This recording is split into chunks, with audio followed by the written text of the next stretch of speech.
Tension যদি আসে প্রেম খাটি আছে, দুঃখ যদি আসে প্রেম কি আছে, খাটি আছে। আর যদি বলেন না আমার তো হয়ে যাচ্ছে, তার মানে প্রেমের মধ্যে ভেজাল আছে। মালিক বলছে আমার পরীক্ষা সহজ নয়, আমার পরীক্ষা মুসিবত। সেই জন্য বান্দার মধ্যে সবচেয়ে আপন নবী রাসূল, এরপরে সাহাবায়ে কেরাম আহলে বাইতে রাসূল, এরপরে তাবিঈন, তবে তাবিঈন, আউলিয়ায়ে কেরাম, এরপরে আপনারা আমরা। তো আমার কামলিওয়ালা রাসূল বলে আল্লাহ যে মুসিবতে দেয়, মুসিবত মানে পরীক্ষা নেয়, সবচেয়ে কঠিন পরীক্ষা সাধারণ বান্দা থেকে করে না, সবচেয়ে কঠিন পরীক্ষা কোন ওলি গোস আবদাল থেকে করে না, সবচেয়ে কঠিন পরীক্ষা করে নবী রাসূল থেকে। আর সবচেয়ে এই জমিনে কঠিন পরীক্ষা নিয়েছেন আল্লাহ স্বয়ং হাবিবুল্লাহ থেকে। মা যদি সন্তান জন্ম দিলে প্রসব বেদনা উঠে, প্রত্যেকটা কবর একটা মায়ের পেট হয়ে গেছে। আজ জমিন সন্তানকে নতুন করে জন্ম দিবে, সেই জন্য জমিনের প্রসব বেদনা উঠছে। আল্লাহ জমিন কাঁপলে আমরা কি করব? আল্লাহ বলে আর থাকার সুযোগ নাই। ও আখরাজাতিল আরদু আসকালাহা, বান্দা উঠে যা, মালিক আসবো কোথায়? সে হাসরের ময়দানে চলে যায়। মালিক আমাদের কাছে কি চায়, আল্লাহ আমাদের কাছ থেকে কি তালাশ করে? যেমন আমি আল্লাহর কাছে রিজিক চাই, আমি আল্লাহর কাছে হায়াত চাই, আমি আল্লাহর কাছে সুস্থ একটা বডি চাই, আমি আল্লাহর কাছে আমার পরিবারের জন্য উন্নতি চাই, আমি আল্লাহর কাছে এক কথায় আমি যেন কষ্ট না পাই, সকল সুখ আমি চাই, এরপর মানুষের কল্যাণ কামনা করি। ঠিক একইভাবে আমি মরার পর জান্নাত চাই। তো মালিকের কাছে শুধু আমি চাইতেই আসি, এক পক্ষে তো হয় না। তো মালিক বলে তুইও তো চাইবি, কিন্তু আমিও তো মাবুদ হিসেবে চাইতে পারি। তো মালিক কি চায় এটা তো জানতে হবে, কারণ আমি কি চাই এটা আমি জানি, আপনি কি চান সেটা আপনি জানেন। কারণ আপনার দোয়া একরকম হবে, আমার দোয়া আরেক রকম হবে। আপনি হয়তো বা টাকা চাইতে পারেন, আমি সুস্থ শরীর চাইতে পারি, উনি হায়াত চাইতে পারে। এক একজনের চাওয়া এক এক রকম, কিন্তু মালিক বান্দার কাছে এক এক রকম চায় না, মালিক সকল বান্দার কাছে এক রকমই চায়। যেমন আমি আপনাকে খুশি করতে পারবো না, কেন? আপনার চাহিদা ভিন্ন। আমি এইদিকেও খুশি করতে পারবো না, কারণ এইদিকের চাহিদা আরেক রকম। আমি এইদিকেও খুশি করতে পারবো না, কারণ এদিকের চাহিদা আরেক রকম। তো আমার মালিক বলে বান্দা আমি এক একজন থেকে এক এক লেভেলে চাচ্ছি না, আমি সকল বান্দা থেকে একটাই জিনিস চাই। তো মালিক কি চাও?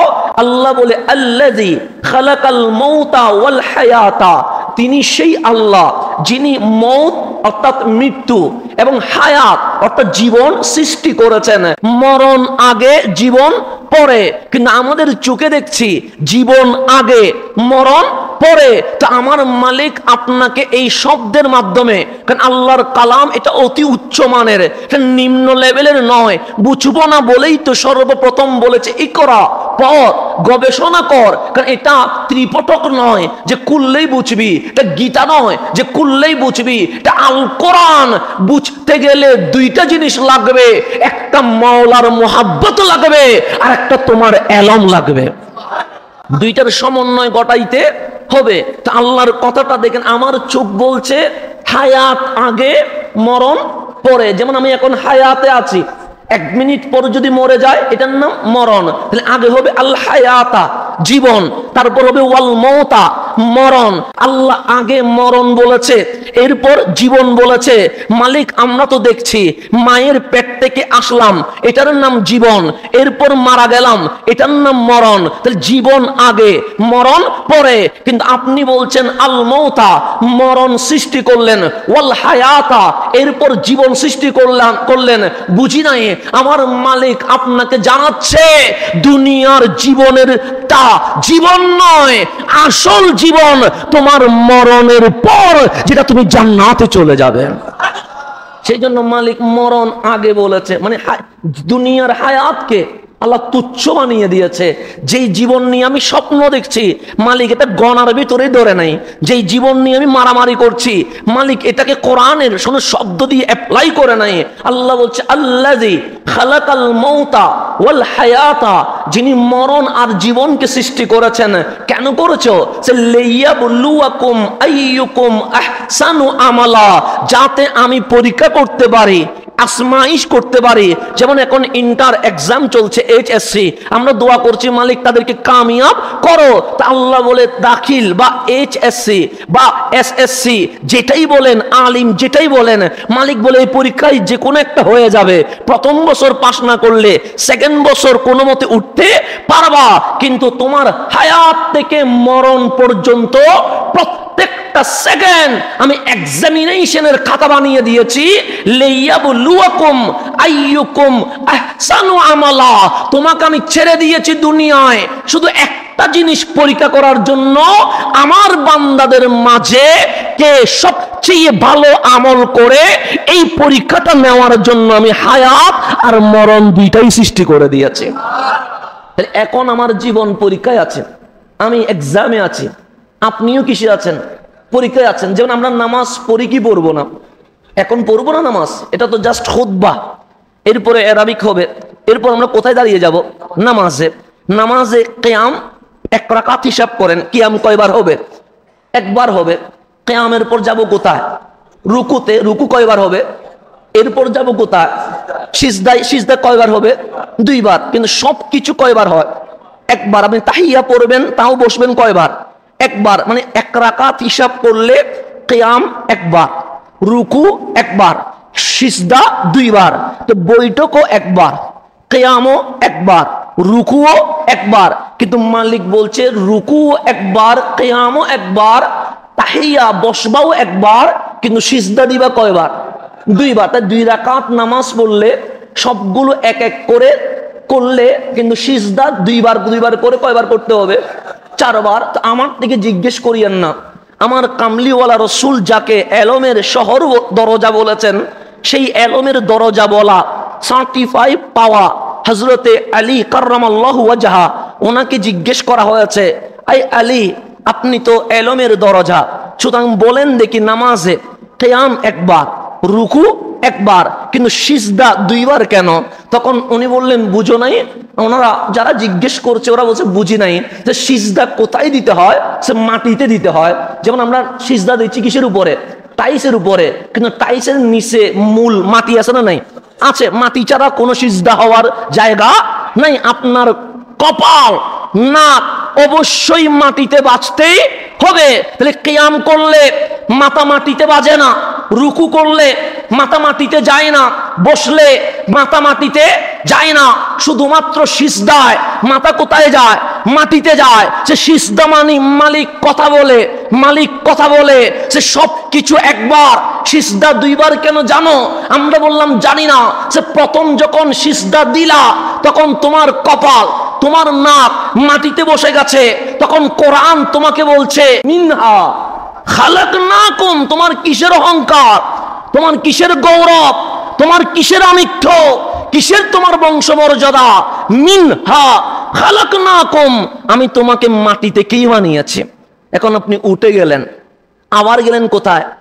সিজদায়। দ্বিতীয় সিজদায় যখন কপাল আর নাক লেগে গেছে, তখন মালিক আপনাকে বলছেন ওয়া ফিহা নুঈদুকুম, যেই মাটি থেকে তুমি আসছো সেই মাটিতেই তোমাকে আসতে হবে।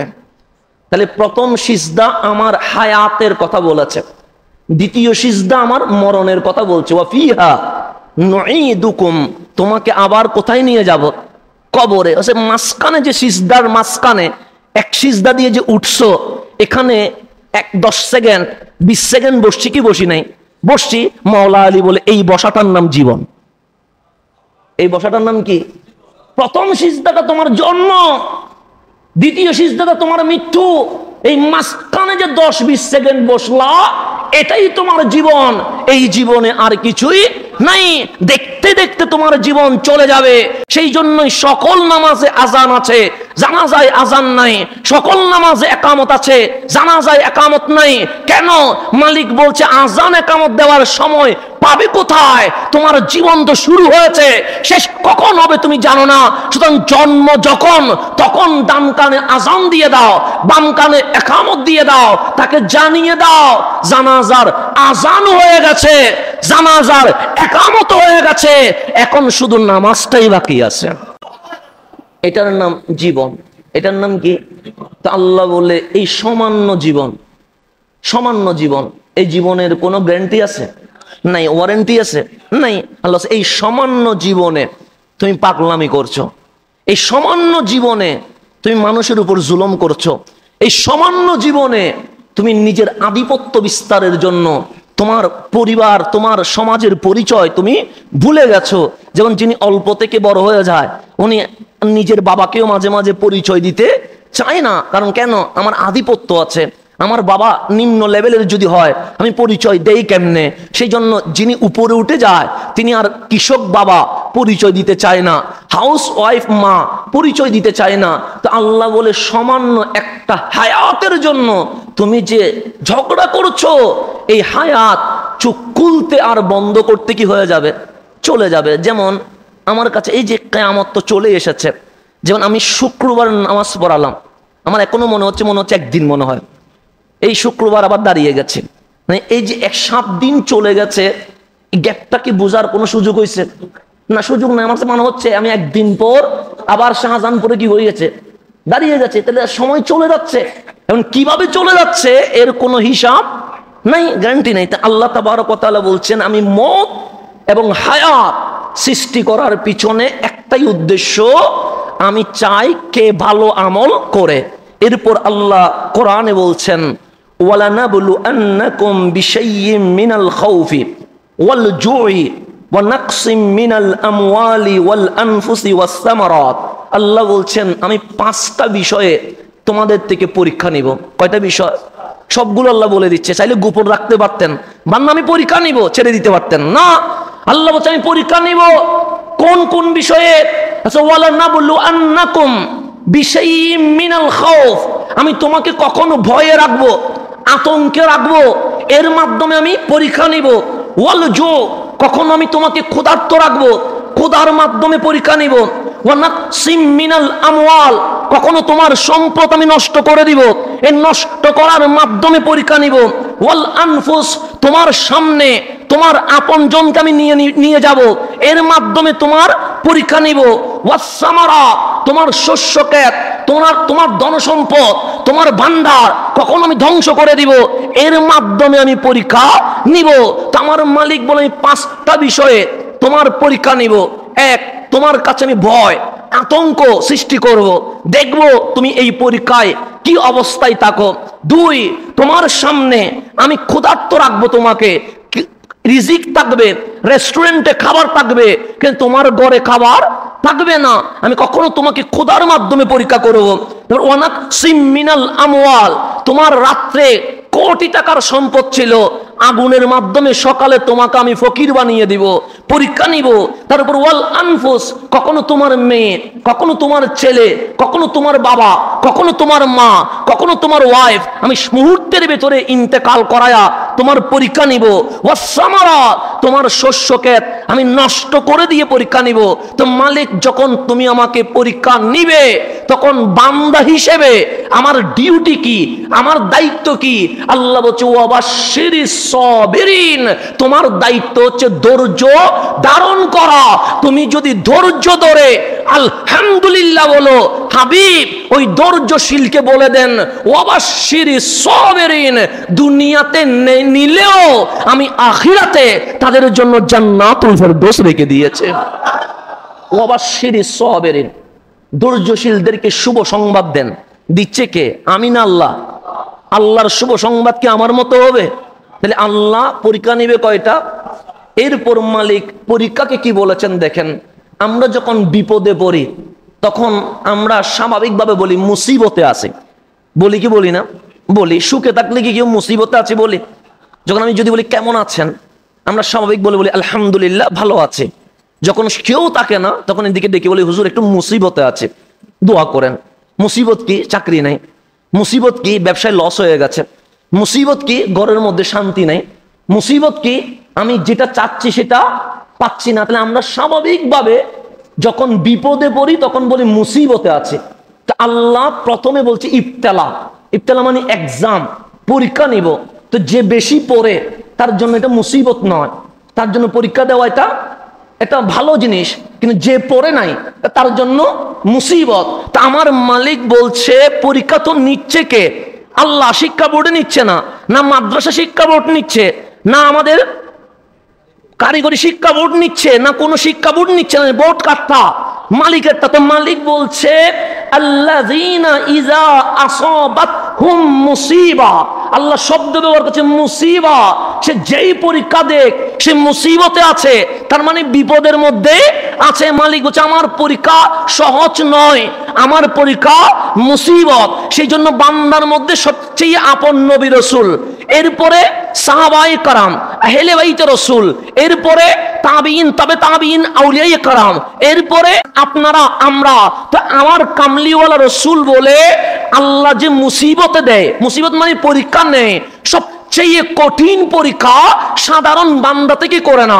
সবচেয়ে কঠিন পরীক্ষা কোন অলি গোস আবদাল থেকে করে না।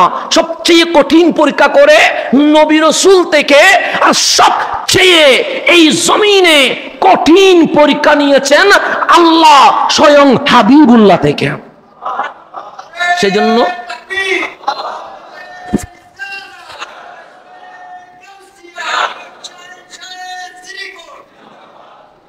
আল্লাহ আপন মানুষ থেকে কঠিন পরীক্ষা নেন, এরপর অন্যান্য নবী রাসূল থেকে, এরপর সাহাবায়ে কেরাম আহলে বাইতে। এই মুহররম যে আসতেছেন, হুসাইনের পরীক্ষা তো আমরা দেখেছি, কথা ঠিক না? কঠিন পরীক্ষা। এরপর আউলিয়ায়ে কেরাম থেকে, এরপর আমরা যারা আছি সাধারণ ওনাদের থেকে পরীক্ষা হয় মুমিন থেকে। কিন্তু বেঈমান থেকে কোনো পরীক্ষা হয় না, এটা মনে রাখবেন। এটা হচ্ছে ওদের কর্মের ফল। কিন্তু আর আমরা যারা আছি মুমিন দাবি করছে আল্লাহ পরীক্ষা নিব, যত আপন হবে পরীক্ষা তত কি হবে? কঠিন হবে। কঠিন থেকে কঠিন। আপনি যদি বলেন মালিক তোমাকে চায়, মালিক তোমাকে চায়, পরীক্ষা আরো বেশি কি হবে? কঠিন হবে। একজন সাহাবী আসলেন আমার কামলিওয়ালা রাসূলের দরবারে, এসে বলছেন আনা উহিব্বুকা ইয়া রাসূলুল্লাহ। নবীরে কতজন রে ভালোবাসে, কিন্তু আমি সাহাবী কোনো মেয়েকে ভালোবাসি নাই, আমি কোনো পুরুষকে ভালোবাসি নাই, আমি কোনো ব্যবসা প্রতিষ্ঠানকে ভালোবাসি নাই। আমি দাবি করছি আমি আমার কামলিওয়ালাকে ভালোবাসি। ভালোবাসার চিঠি দিচ্ছেন কাকে? রাসূলকে। আমার রাসূল বলেন ইয়া রাজুল, হে পুরুষ, কি বলছো? তুমি একটু খেয়াল করে দেখেছো? আমাদেরকে যদি কেউ বলে হুজুর আপনাকে আমি ভালোবাসি, আমরা কি বলবো? সাবধান, কি বলছো তুমি? ভেবে বলছো? এটা জিজ্ঞেস করবো না, আমরা হাসি দিয়ে বলবো আমিও তোমাকে ভালোবাসি। ভালোবাসতেই পারে, কিন্তু আমার রাসূল বলছেন তুমি কি বলছো? ভেবে চিন্তে বলছো?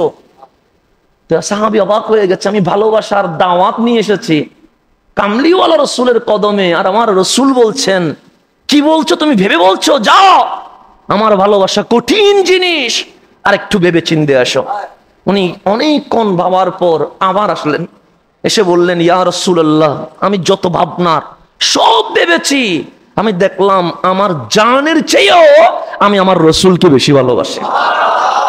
আমার রাসূল বললেন ভাবনাটা হয় নাই, কঠিন বিষয়, এই সমুদ্রে ডুব দিলে বিপদ আছে, নিতে পারবানি বিপদ? সাহাবী বললেন নিতে পারবো। আমার রাসূল বললেন আবার যাও, আর একটু ভেবে এসো, কারণ আমার ভালোবাসা বড় কঠিন জিনিস। 2-1 ঘন্টা পর আবার এসে বললেন ইয়া রাসূলুল্লাহ, আর বলিয়েন না ভাবনার জন্য, আমার যত ভাবনা আছে আমি সব ভেবে চিন্তে বলছি আমি আমার কামলিওয়ালারে আমার জানের চেয়েও বেশি ভালোবাসি। আমার রাসূল বললেন অপেক্ষা করো, তুমি অচিরেই গরিব হবা। কেন? আমি নবীকে ভালোবাসবা আর দুনিয়াতে তুমি 10 তলা 20 তলা বিল্ডিং এ থাকবা, মানাই না, তুমি অচিরেই ফকির হবা। কেন? আমার প্রেমিকরা দুনিয়াতে পায় না, আমার প্রেমিকরা তো জান্নাতে পায়। তাহলে নবীজির ভালোবাসার দাবিদারদের দুনিয়াতে কঠিন হবে কি হবে না? হবে। আপনার সমস্যা থাকবে, সমস্যা যদি তাকে মনে করবেন প্রেম খাঁটি আছে, প্রেম কি আছে? খাঁটি আছে। টেনশন যদি আসে প্রেম খাঁটি আছে, দুঃখ যদি আসে প্রেম কি আছে? খাঁটি আছে। আর যদি বলেন না আমার তো হয়ে যাচ্ছে, তার মানে প্রেমের মধ্যে ভেজাল আছে। প্রেমে কি আছে? নিজেকে নিজে মাপতে পারবেন। আল্লাহ নিজে কোরআনে, আমি সামনে আসছি। তাহলে নবীকে ভালোবাসলে যদি বেশি ভালোবাসেন, মুসিবত কম হবে না বেশি হবে? বেশি হবে। সিদ্দিক আকবর কোটি কোটি কোটিপতি ছিলেন, নামতে নামতে ইন্তেকালের সময় আর কিছুই নাই। উসমান জুন্নুরাইন ছিলেন তো কোটিপতি, সেই জন্য আমরা দোয়া করার সময় বলি মালিক দৌলত উসমানী দাও, বলি কি বলি না? বলি। কিন্তু ইন্তেকালের সময় কিছুই নাই। কেন? ওই মুসিবত চলে এসেছে। কারণ দাবিদার কার? আমার নবীর প্রেমিক। নবীর প্রেমিক দাবি করলে মুসিবত আসতেই থাকবে, বিপদ আসতেই থাকবে। কেন? আল্লাহ বলে হায়াতটা কিছুই নয়, এটা ধোঁকা, প্রতারণা। তোর দুনিয়াতে চাস কেন? কারণ দুনিয়ার সূর্য একদিন ডুবে যাবে, কিন্তু জান্নাতের সূর্য তো কখনো ডুববে না। আল্লাহ বলছে আমার বান্দার আমি জান্নাতে দিব, দুনিয়াতে কিছুই চাইও না। এটা এমনি জাস্ট খেয়ে দিয়ে চলে গেলেই চলবে। তাহলে মুসিবত আসবে কি আসবে না? তা আল্লাহ বলছে যদি আমার বান্দাটা আমার প্রেমিক হয়, আমার রসুলের প্রেমিক হয়, ইসলাম কোরআনের প্রেমিক হয়, বলছে আল্লাযীনা ইযা আসাবাতহুম মুসিবা, যখন তারা মুসিবতে পড়ে, মুসিবত মানে পরীক্ষায় পড়ে, তা আল্লাহ বলে কোনো পরীক্ষা সহজ নাই, সবগুলো কি হয়ে যাবে? মুসিবত হয়ে যাবে। দেখবেন কাজ হওয়ার কথা 2 দিনে, কিন্তু সপ্তাহ চলে গেছে, মাস চলে গেছে, কাজ হচ্ছে না, এটা না মুসিবা। তো এরকম মুসিবত কি করতে থাকবে? আসতে থাকবে, আলিঙ্গন করতে থাকবে। তা আল্লাহ বলছে আল্লাযীনা ইযা আসাবাতহুম মুসিবা, যখন আমার বান্দা মুসিবতে পড়ে। তো মুসিবতে পড়লে আমরা কিসে পড়ে যায়? টেনশনে পড়ে যায়। যখন দেখলাম ফেল, আত্মহত্যা করতে চলে গেছি। যখন দেখলাম চাকরি চলে গেছে, ফাঁসিতে লটকে গেছি। যখন দেখলাম আমার জীবন সামনে যাচ্ছে না, ঘর থেকে পালিয়ে চলে গেছি। এরকম আমাদের রিয়াকশন আসে না নাই? আছে। তো দুনিয়ার পরীক্ষায় আমরা রিয়াকশন দেই, কখনো আত্মহত্যা করে, কখনো বিষ খায়া, কখনো ঘুমের ওষুধ খায়া, কখনো ঘর থেকে পালায়া, যেমনি ভাবে একটা রিয়াকশন থাকে। তা আল্লাহ বলছে আমার বান্দাকে যখন আমি মুসিবতে ফেলে দেই, পরীক্ষা যখন নেই, সে আত্মহত্যা করে না, সে ঘুমের ট্যাবলেট খায় না, সে কোনো প্রকার বিষ প্রক্রিয়া দিন হয় না, সে টেনশনে পড়ে ঘর থেকে পালিয়ে যায় না। মালিক বান্দা মুসিবতে পড়লে তখন কি হয়? সে কলু, তখন ওই মুসিবতে পড়া আমার পরীক্ষার্থী বান্দারা বলে ইন্না লিল্লাহ ওয়া ইন্না ইলাইহি রাজিউন। আরে কিসের মুসিবত? আমরা তো আল্লাহরই যাব, তো আল্লাহরই কাছে। দেখেন পরীক্ষার্থী বান্দা বলে যে ইন্না লিল্লাহি ওয়া ইন্না ইলাইহি, আমরা সবাই কার? আল্লাহ। যাবো কার কাছে? আল্লাহর কাছে। সফর আমার এখান থেকে চলে যাবে কোথায়? আল্লাহর কাছে। সুতরাং আমার কোনো টেনশন আছে তো মুসিবতে, মুসিবত টেনশনেই আছে, কিন্তু বলছে আমার কোনো কি নেই, টেনশন নেই। কেন? আমি তো মালিকের, যাবো কার কাছে? মালিকের কাছে। সেই জন্য হায়াত যেটা আছে সেটার পর মরে গেলে পৌঁছে যায় না। অনেক সময় আমরা রসুলের শানেও বলে ফেলি নবী তো ফসি গেছে, এরকম বলি কি বলি না? বলি, মাটির সাথে মিশে গেছে বলি। রসুল না, রসুল তো অনেক দূরের বিষয়। আপনিও ফসবেন না, আপনিও মরবেন না, কারণ হায়াতের কিছু থাম আছে, কিছু স্টেপ আছে। যেমন আগে ছিলেন আলমে আরওয়াহ, যেখানে বডি ছিল না, রু ছিল, এটার নাম হায়াত। এটার নাম কি? এরপর আপনার ওই আলমে আরওয়ার যে বাজেট, এটা শেষ হয়েছে। মালিক বলে মায়ের পেটে চলে যা। আমি আপনি রু মায়ের পেটে আনার পর মালিক একটা বডি বানিয়েছে। বানাইছে কি বানাই নাই? মায়ের পেটে কি বডি সারা ছিলাম না বডি সহ ছিলাম? একদিন ছিলাম না 10 মাস, 8 মাস, 9 মাস? মালিক যারে যেভাবে রাখছে আর কি, সেখানে কি মরা ছিলাম না জিন্দা ছিলাম? জিন্দা ছিলাম। তাহলে আল্লাহ ওইখানে একটা হায়াত দিয়েছে। ওটাও একটা আলমে আরওয়া থেকে আসলাম কোথায়? ফিল বাতান, মায়ের পেটে। মায়ের পেটে একটা হায়াত আছে, হায়াত শেষ। মালিক বলে দুনিয়াতে চলে আয়। আসলাম কোথায়? দুনিয়াতে। 20, 30, 40, 50, 60 চলে গেছে। মালাকুল মউত এসে বলছে, মালিক বলছে তোর হায়াত শেষ, তো যাবো কই? সে ইলাল কবর, তুই কবরে যাবি। গেলাম কবরে। কবরে যদি মরে ফসি যান, মুনকার নকির আসবে কেমনে? কথা ঠিক না? কবরে যদি মরে ফসে যান, আবার প্রশ্ন হবে মান রাব্বুকা ওয়ামা দীনুকা। তো প্রশ্ন কি মরা থেকে হয় না জিন্দা থেকে হয়? যেমন ধরেন আমাদের কেউ মরে গেছে, এইচএসসি পরীক্ষা চলছে, এরকম মধ্যে অনেক পরীক্ষার্থী অ্যাক্সিডেন্টে মারা গেছে, আছে না নাই? ওর থেকে কি পরীক্ষা নিবে? কারণ সে চলে গেছে, ড্যাড। তখন স্কুল কর্তৃপক্ষ দেখাবে সে মারা গেছে। যে মারা যায় তার কোনো পরীক্ষা নাই। আর কবরে যাওয়ার পর কি আছে? তার মানে কি মারা গেছেন।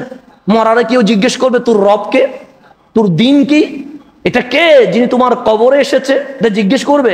তার মানে কবরে এটা হায়াত আছে না নাই? আছে। কামলিওয়ালা বলছেন যদি তুমি মুমিন হও, তিরমিজি শরীফের হাদিস, যদি তুমি কি হও মুমিন হও, তোমার কবর 3.5 হাত থাকবে না, তোমার কবর হবে রাউদাতুম মিন রিয়াদিল জান্নাহ। উপরে হাত দিয়ে মাপলে 3.5 হাত হয়, ভেতরে তো জান্নাতুল ফেরদাউসের বাগান হয়ে যায়। রাসূল বলছে, আমি বলি নাই। আর যে কাফের অবস্থায় মারা গেছে, বেঈমান অবস্থায় মারা গেছে, এটা হুফরা, জাহান্নামের আগুনের কূপ হয়ে যায়। তাহলে কারো কবরের নিয়ামত চলছে, কারো কবরে মুসিবত চলছে, কবরের জীবন শেষ হবে। মালিক বলবে ইজা জুলজিলাতিল আরদু জিলজালাহা, জমিন কাঁপছে বান্দা। তো আমরা বলবো মালিক কেন কাঁপছে? যে তোমার মায়ের পেট যখন তোমাকে জন্ম দিচ্ছে তখন কি ব্যথা উঠে নাই? আমরা বলছি হ্যাঁ উঠেছে। এটার নাম কি? আমরা সে প্রসব বেদনা। সে মা যদি সন্তান জন্ম দিলে প্রসব বেদনা উঠে, প্রত্যেকটা কবর একটা মায়ের পেট হয়ে গেছে। আজ জমিন সন্তানকে নতুন করে জন্ম দিবে, সেই জন্য জমিনের প্রসব বেদনা উঠছে।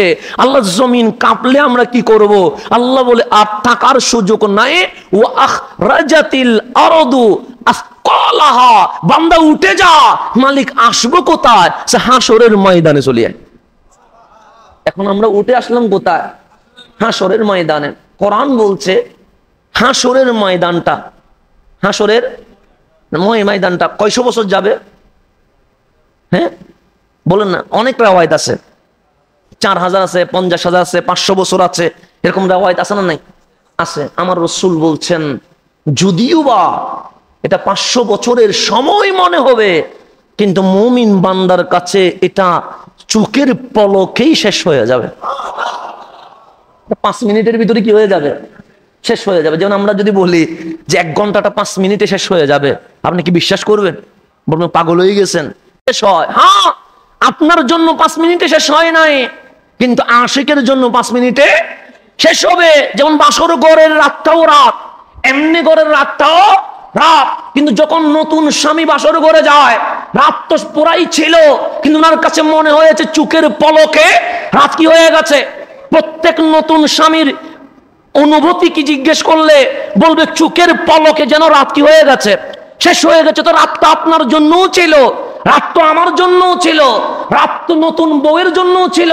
কিন্তু নতুন স্বামীকে যখন জিজ্ঞেস করবেন রাত কেমন কাটছে, উনি বলবে চোখের পলকেই শেষ হয়ে গেছে।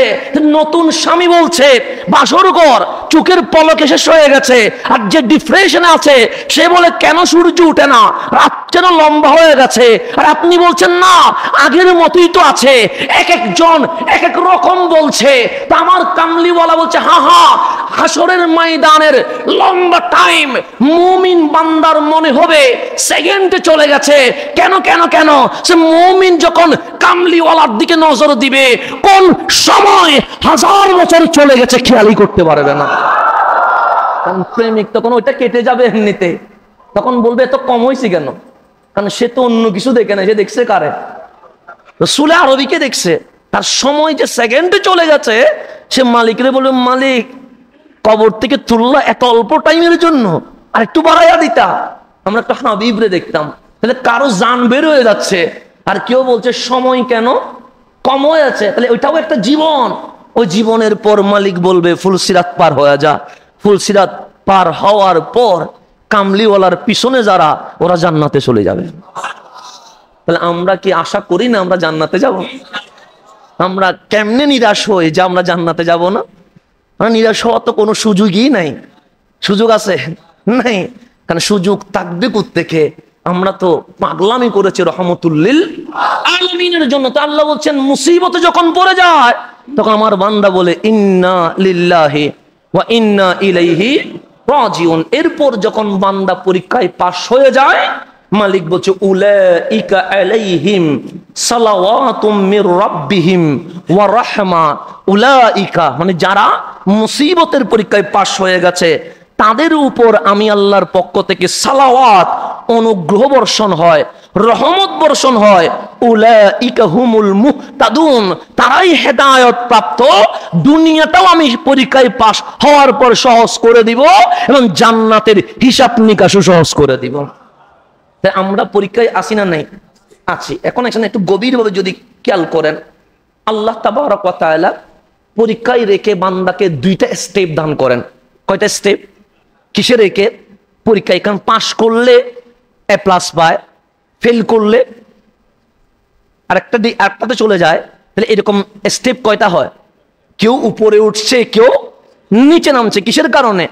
পরীক্ষার কারণে। আপনি পরীক্ষা দিয়ে পাস করলে 1 টক্কা, পরীক্ষাতে ফেল করলে আরেক স্টেপে চলে যাবেন। তো আল্লাহ বলছে, আমি যখন পরীক্ষা নেই তখন বান্দার দুই হালত হয়, দুইটা অবস্থা হয়। মালিক কি হয়? লাকাদ খালাকনাল ইনসানা ফি আহসানি তাকওয়িম। যখন আমার বান্দা পরীক্ষায় পাশ করে তখন বান্দা এত দামি হয়ে যায়, মক্কার চেয়েও দামি হয়ে যায়, কাবার চেয়েও দামি হয়ে যায়, আরশের লৌহে কলমের চেয়েও দামি হয়ে যায়। এটা হচ্ছে বান্দার প্রথম স্টেপ। কিসে পাশ করলে? পরীক্ষায়। এরপর বলছে সুম্মা রাদাদনাহু আসফালা সাফিলিন।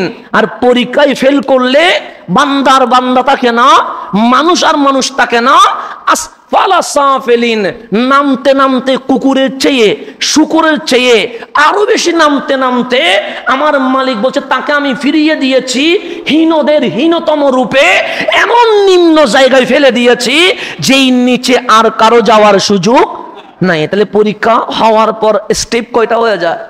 একটা উপরে উঠে যায়, আর একটা নিচে নেমে যায়। উপরে উঠাটাও সীমা নাই, নিচে নামাটাও কি নাই, সীমা নাই। আপনি কুকুরের চেয়েও খারাপ, আপনি শুকরের চেয়েও খারাপ। কেন?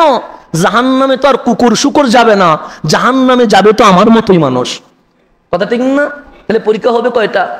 দুইটা। এখন আল্লাহ রাব্বুল আলামিন বলছেন, তুমি যখন জমিনে চলছো, তোমার বালেক হওয়ার মানে প্রাপ্তবয়স্ক হওয়ার পর তোমার পরীক্ষা শুরু হয়ে আছে। এখন আমার বিবেক আছে না নাই?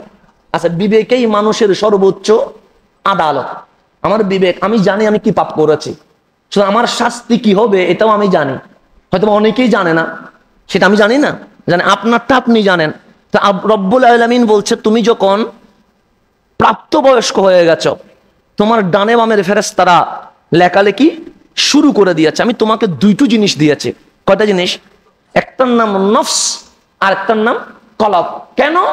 একটা তোমাকে খারাপের দিকে ডাকবে আর একটা তোমাকে ভালোর দিকে। এটার নাম পরীক্ষা, এটার নাম পরীক্ষা, এটার নাম জিহাদে আকবর। তোমার পরীক্ষা কি হয়ে গেছে? শুরু হয়ে গেছে। তোমাকে আমি দুইটা ক্যাপাসিটি দিয়েছি, ডিভাইস দিয়েছি। একটার নাম হচ্ছে সিফতে মালাকুতিয়াত, একটার নাম হচ্ছে সিফতে বাহিমিয়াত।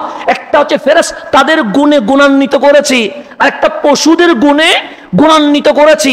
সেই জন্য আমার কাছে আল্লাহ সফটওয়্যার দুইটা দিয়েছে, ডিভাইস দুইটা দিয়েছে। এক ডিভাইস মানুষকে মসজিদে আনে, আরেক ডিভাইস মানুষকে সিনেমা হলে নিয়ে যায়। ডিভাইস কয়টা? দুইটা। দুইটা দেওয়ার পর আল্লাহ কি বলছে জানেন?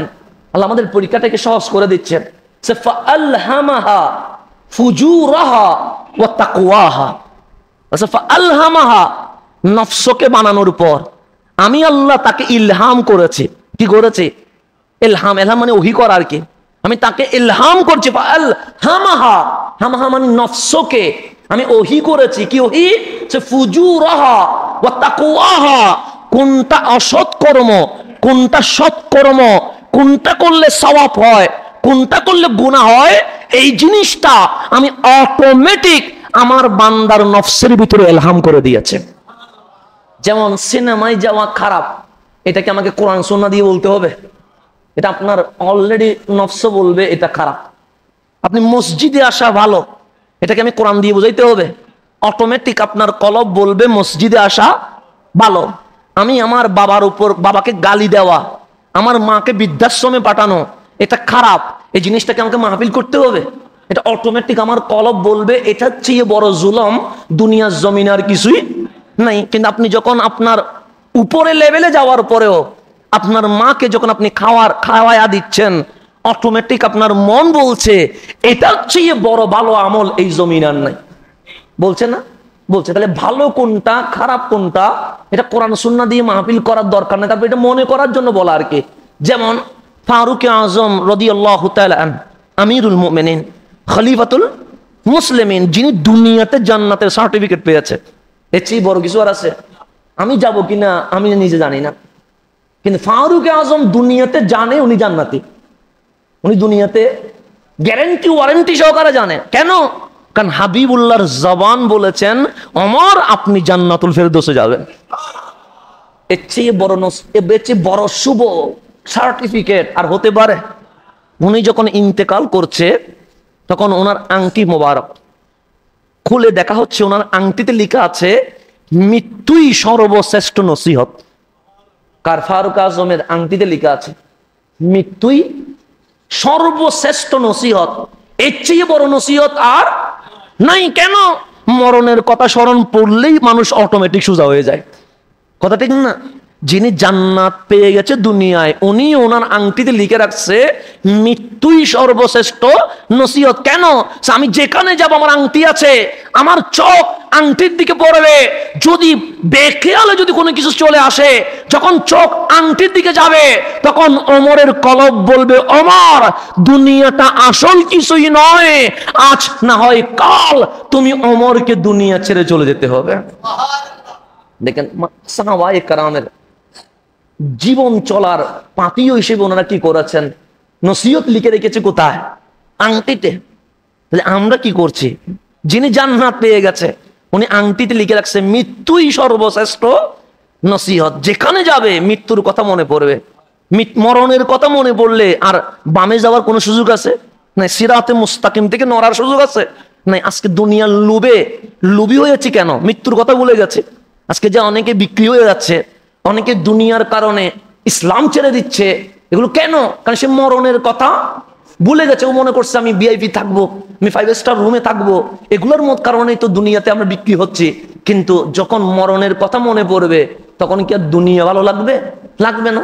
তো সেই জন্য আল্লাহ তাবারক ওয়া তাআলা 2টা স্টেপ দিয়েছেন। সিফতে মালাকুতিয়াত, ফেরেশতাদের গুণ দিয়েছেন। সিফতে বাহিমা তথা জানোয়ারের গুণ আমার ভিতরে দিয়েছে। সেজন্য মানুষ যখন রহমানের ইবাদত করতে করতে করতে করতে করতে যখন মালিকরে রাজি করে ফেলে, তখন সিফতে মালাকুতিয়াত ফেরেশতাদের যে গুণ এটা যখন জাগ্রত হয়ে যায়, তখন তিনি গৌসুল আজম দস্তগীর হয়ে যায়, তখন তিনি খাজায়ে আজমির হয়ে যায়, তখন তিনি সৈয়দি আহমদ রাজা খাঁ ফাদেলে বেরেলভি হয়ে যায়, তখন তিনি শাহজালাল ইয়ামানি হয়ে যায়, তখন তিনি শাহিন শাহে সিরকুট হয়ে যায়, তখন তিনি সৈয়দি কাউসুল আজম মাইজভান্ডারি হয়ে যায়, তখন তিনি বাহাউদ্দিন নকশবন্দি হয়ে যায়, তখন তিনি হযরতে সালাউদ্দিন আইয়ুবী হয়ে যায়, তখন তিনি মুজাদ্দেদে আল ফেসানি হয়ে যায়। যখন মানুষ মাওলার ইবাদতে মগ্ন হয়ে যায়, হাবিবের প্রেমে পড়ে যায়, তখন মানুষ আহসানা তাকভিম উপরে উঠে যায়। আর যখন মানুষ নামতে নামতে আবু জাহেল, আবু লাহাব অথবা শাইবা এজিদ হয়ে যায়, তখন এমন নামা নামে কুকুর শুকরের চেয়ে আরো বেশি নিচে নেমে যায়। আল্লাহ তাবারক ওয়া তাআলা বলছেন, আমি পরীক্ষা নেই কয় বিষয়ে, কিন্তু তোমরা যে পরীক্ষায় পড়ে যাও সেখানে কিছু সবব আছে, কারণ আছে, কস আছে। মালিক সেগুলো কি? আল্লাহ বলছেন, যুইয়িনা লিন-নাসি হুব্বুশ শাহাওয়াতি মিনান নিসাই ওয়াল বানিন ওয়াল কানাতিরিল মুকান্তারাতি মিনাজ যাহাবি ওয়াল ফিদ্দা ওয়াল খাইলিল মুসাওওয়ামাতি ওয়াল আনআমি ওয়াল হারসি। আল্লাহ বলছে পরীক্ষা কিভাবে শুরু হয়? যুইয়িনা, যুইয়িনা মানে সৌন্দর্য করে দেওয়া হয়, মানে চোখের মধ্যে কি লাগে এটা আকর্ষণ সৃষ্টি করে দেওয়া হয়। যেমন আপনি যেটা সুন্দর লাগে আপনার, সেটা আমার সুন্দর নাও লাগতে পারে, কারণ আল্লাহ আপনার চোখে সেটাকে সুন্দর করে দিয়েছেন। আর আমার চোখে সেটা কি হয় নাই, সুন্দর হয় নাই, আমি কাছে অন্য কিছু কি লেগেছে, সুন্দর লেগেছে। সেজন্য আল্লাহ হচ্ছে যুইয়িনা, আমি আল্লাহ মুজাইয়ান করে দিয়েছি, আকর্ষিত করে দিয়েছি, সুশোভিত করে দিয়েছি। মালিক কি করেছো? হুব্বুশ শাহাওয়া, প্রবৃত্তির ভালোবাসা। প্রবৃত্তির ভালোবাসাগুলো কি কি নিয়ে হয়? আল্লাহ বলছে আন-নিসা, নারী। যখন তুমি বালেক হবে, প্রাপ্তবয়স্ক হবে, তোমার কাছে অবৈধ প্রেমের আকাঙ্ক্ষা জাগবে, জেনা, সমকামিতা, এগুলোর প্রতি মন কি হবে? দুর্বল হবে। তারপর ওয়াল বানিন, যখন বিয়ে করবা তখন তোমার অন্তর অটোমেটিক সন্তানের দিকে দুর্বল হয়ে যাবে। সন্তানের দিকে দুর্বল হওয়া পাপ নয়, কিন্তু ওই দুর্বল হওয়ার মধ্য দিয়ে স্ত্রী সন্তানের চাহিদা পূরণ করতে গিয়ে বাম হাত ব্যবহার করা, এটাই হচ্ছে সমস্যা। বুঝছেন তো? বাম হাত ব্যবহার মানে কি তার স্পষ্ট বলতে হয় না। আজকে সন্তানের কারণে বাবা লজ্জিত হয় কি হয় না? হয়। এক ছাগল দিয়ে তো আপনারা দেখেছেন সন্তান কি করতে পারে, কথা ঠিক না? তাহলে এইভাবে করে আপনি যখন দেখবেন আল্লাহর কোরআন কি মিথ্যা? আজকে এসেও আপনি কোরআন দেখেন না, আল্লাহ বলছে তোমার সন্তান তোমাকে বেজ্জুত করবে, করতেছে না? করতেছে। এই নারীর কারণে তোমার জীবন ধ্বংস হবে। আজকে শত শত যুবক অবৈধ প্রেমের কারণে, জেনার কারণে, বেবিচারের কারণে পাবনার হসপিটালে ভর্তি হয়ে আছে না? আচ্ছা, তাহলে কোরআন কি মিথ্যা বলেছে? না, বলছে তোমার নারীর প্রতি আকর্ষণ জাগবে। আলবানিন, সন্তানের প্রতি আকর্ষণ জাগবে।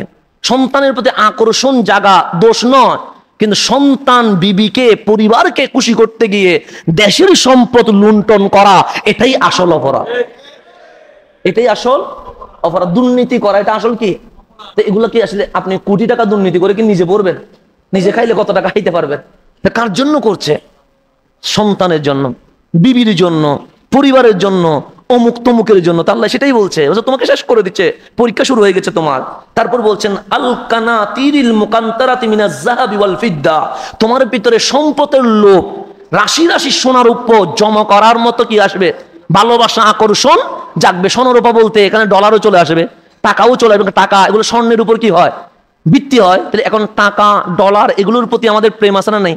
আছে। এরপর আল্লাহ বলছেন ওয়াল খাইলিল মুসাওয়ামা, চিহ্নিত ঘোড়া, মানে যেটা আধুনিক। তো ঘোড়া বলতে সেই জামানায় তার পাইজারও ছিল না, এই জামানায় পাইজারও আছে। এটাই বুঝাইছে যে চিহ্নিত ঘোড়া, মানে ঘোড়াটার কোয়ালিটি কি হবে?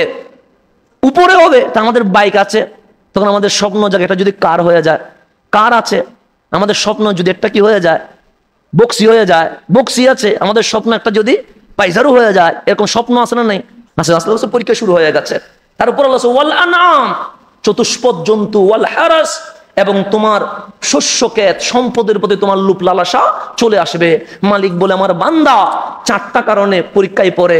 এক নাম্বার, শাহাওয়াত, প্রবৃত্তির ভালোবাসার প্রতি চলে যায়, আওলাদের মোহাব্বত চলে আসে, মাল দৌলতের মোহাব্বত চলে আসে, মানসাব, ক্ষমতার মোহাব্বত চলে আসে। এই সাতটা জিনিস যখন বান্দার ভেতরে ঢুকে, বান্দার পরীক্ষা কি হয়? শুরু হয়। তাহলে সর্বপ্রথম প্রাপ্তবয়স্ক হলে মালিক বলে তোমার শাহাওয়াত, জেনা, বেবিচার, সমকামিতা, ট্রান্সজেন্ডার যেটাই বলেন, এগুলা দিয়ে পরীক্ষা শুরু হবে। তুমি যখন বিয়ে করছো, তোমার বিবি, সন্তানের প্রতি তোমার আকর্ষণ কিরকম, তুমি হালাল হারাম বাছাই করছো কিনা, এটার প্রতি তোমার পরীক্ষা শুরু হবে। তোমার যখন সন্তান সন্ততি হয়ে গেছে, তোমার মাল দৌলত, সম্পদের প্রতি আকর্ষণ আছে কিনা, এটা দিয়ে তোমার পরীক্ষা শুরু হবে। তারপর তুমি যখন আস্তে আস্তে করে উপরে উঠছো, তোমার মসনদের প্রতি, ক্ষমতার প্রতি তোমার আকর্ষণ, এটা নিয়ে তোমার পরীক্ষা শুরু হবে।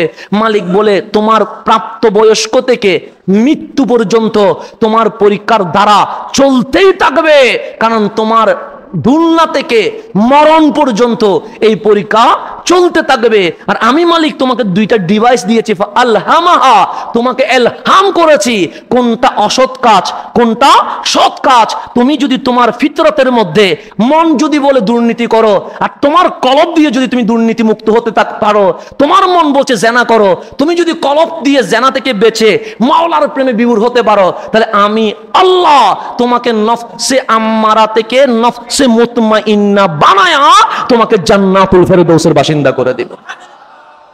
এগুলো অনেক কথা, আমি এগুলো বলতে গেলে আপনার রাত চলে যাবে, কথা কিন্তু শেষ হবে না, কারণ কথা তো অনেক কথার মধ্যে আছে। তো আল্লাহ বলছেন নফস, নফস আছে না নাই? একটা নফসের নাম হচ্ছে নফসে আম্মারা। নফসে আম্মারা যেটাকে জানোয়ার বলা হয় আর কি, মানে যদি বলি আমি বাংলায়, যেটাকে কি বলে? জানোয়ার। নফসে আম্মারা যেটা আপনাকে শুধু খারাপ কাজ করতে বলবে, খুন করো, চাঁদাবাজি করো, লুটতারাজ করো, জুলুম করো। এই নফসে আম্মারাকে যদি আপনি কন্ট্রোল করতে পারেন, মানে আমাকে তাপ্পর দিতে বলছে, আমি সালাম দিলাম, কন্ট্রোল হয়েছে। আমাকে বলছে গালি দাও, আমি তার সাথে ভালো ব্যবহার করলাম, কন্ট্রোল হয়েছে। আমাকে লাথি মারো, আমি তাকে লাথি না মেরে বুকে নিয়ে নিলাম, কন্ট্রোল হলো। আমারে বলো সিনেমায় যা, আমি মসজিদে আসলাম, কন্ট্রোল হলো। আল্লাহ বলে এই নফসে আম্মারাকে আমি আস্তে করে নফসে লাওয়ামা করে দিব। কি করে দিব?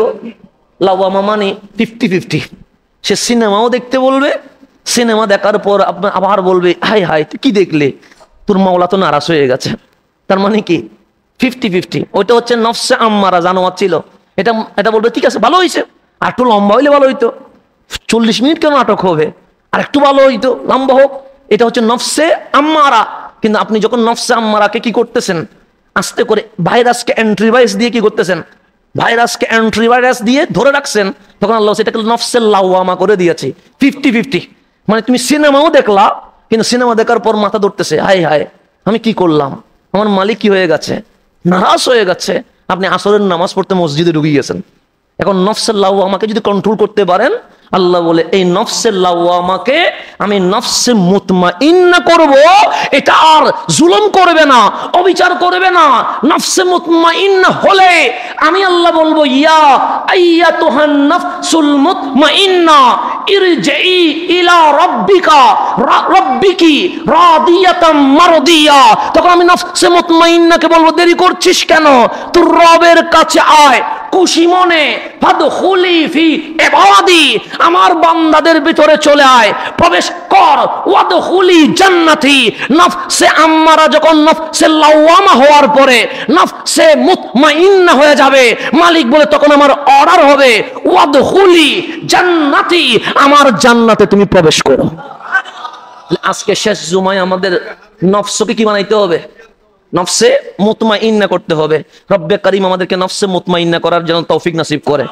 আলোচনা কি কঠিন হয়ে গেছে নি গুনাহ? আবার না, এটা আরো সহজ করতে পারতাম, কিন্তু সময় তো নাই, কি করব। এখন আসে সামনের দিকে যায়, আগামী মুহররম শুরু হচ্ছে। আহলে বাইতে রাসূলের প্রেম ঈমানের অংশ, কথা ঠিক না? এতে কোনো সন্দেহ আছে? সাহাবায়ে কেরামকেও সম্মান করতে হবে আমাদের। আমরা হচ্ছে আহলে সুন্নাত ওয়াল জামাত। আহলে সুন্নাত, সিদ্দিক আকবর এটাও আমাদের, ফারুক আজম এটাও, উসমান যুন্নুরাইন এটাও, মাওলা আলী এটাও রাদিয়াল্লাহু তাআলা, ইমাম হোসেন এটাও। এখানে কাউকে দেওয়া যাবে না, সাহাবায়ে কেরামকে খারেজিকে দেওয়া যাবে না, আবার আওলাদ রাসূলকে শিয়াদের কাছে দেওয়া যাবে না। সাহাবীও আমাদের, আহলে বাইত আমাদের, এটা কাউকে দেওয়ার কোনো সুযোগ আছে নাই। সুতরাং সাহাবায়ে কেরামের ইজ্জত সম্মান এটাও লাগবে।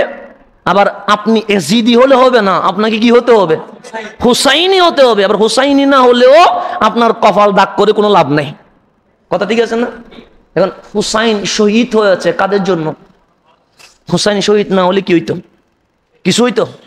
কিছু হইতো না। উনি মসনদ পাইতেন, উনি গভর্নর হইতেন, উনি মক্কা মদিনার রাজপ্রাসাদের মালিক হইতেন। কারণ এজিদ কারো কাছে বায়াত খুঁজে নাই, এজিদ শুধু মারওয়ানকে বলছে হুসাইনের বায়াতটা লাগবে। কিসের বায়াত? মারওয়ানকে বলছে শুধু হুসাইনের বায়াত। কেন? হুসাইন যদি এজিদের হাতে হাত রাখে, আর কোন দুনিয়ার শক্তি নাই এজিদের মসনদ কি করে দিবে, ধ্বংস করে দিবে। মদিনায় হুসাইন, মারওয়ান বলল হুসাইন বায়াত, হ্যাঁ হুসাইন বলে গর্দান চলে যাবে, কিন্তু আমি হুসাইন এজিদের হাতে হাত রাখতে পারবো। এই না শব্দ সর্বপ্রথম বলেছে কে? একটু গভীরভাবে বলুন, প্রথম বলছে কে? এই নার উপর স্থির থেকে আসলেন মক্কায়, চলে আসলেন কোথায়?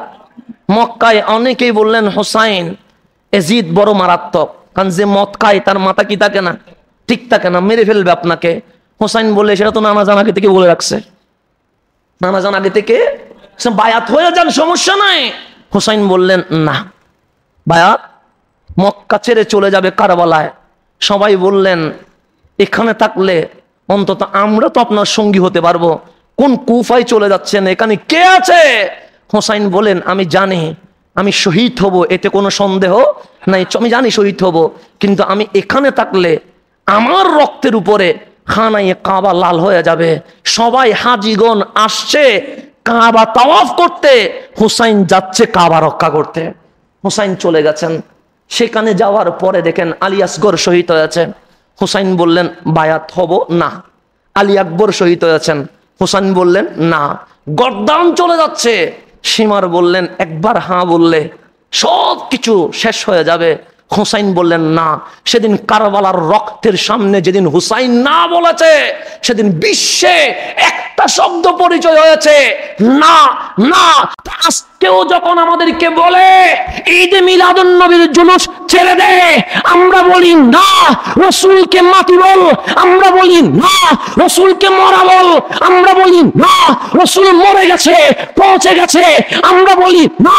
সিদ্দিক আকবরের খেলাফত অস্বীকার কর, আমরা বলি বলি না হুসাইনকে ছেড়ে দে, আমরা বলি না, আমরা বলি দুনিয়া ছেড়ে দিব, আমার নবীকে আমরা ছাড়তে পারবো না।